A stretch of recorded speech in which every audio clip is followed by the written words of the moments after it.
Hello friends, ഈ വ്ളോഗിൽ വ്യത്യസ്ത രീതിയിലുള്ള ഒരു ഫിഷ് മസാലയാണ് ഞാൻ കാണിച്ചിരിക്കുന്നത്. അപ്പോൾ അതിൽ കറിവേപ്പില പൊടി ചേർത്തുള്ള ഫിഷ് മസാലയാണ്. കറിവേപ്പില മാത്രമല്ല, അതിൻ്റെ കറിവേപ്പിലയുടെ കൂടെ കടലപ്പരിപ്പ്, ഉഴുന്ന് പരിപ്പ്, ജീരകം, കുരുമുളക്, ഉണക്കമുളക് ഇതെല്ലാം തനിച്ച് വറുത്ത് ഞാൻ ഒന്നിച്ച് പൊടിച്ച് സ്റ്റോർ ചെയ്ത കറിവേപ്പില പൊടിയാണ്.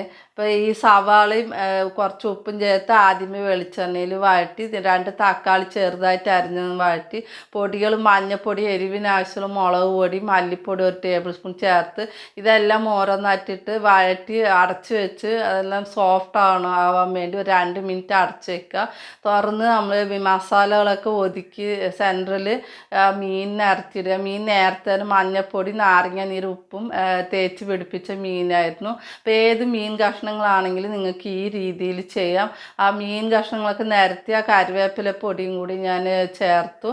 വിതറിയിട്ട് ആ മസാലകളൊക്കെ മേളിൽ ചേർത്ത് പിടിപ്പിച്ച് അടച്ച് വെച്ച് ഒരു 5 മിനിറ്റ് മീൻ വേവാൻ വേണ്ടി വെച്ചാണ്. നല്ല ടേസ്റ്റാണ്. നിങ്ങൾ ഒരു തവണ ഇതുപോലെ ഉണ്ടാക്കി നോക്കണേ. ഓക്കേ.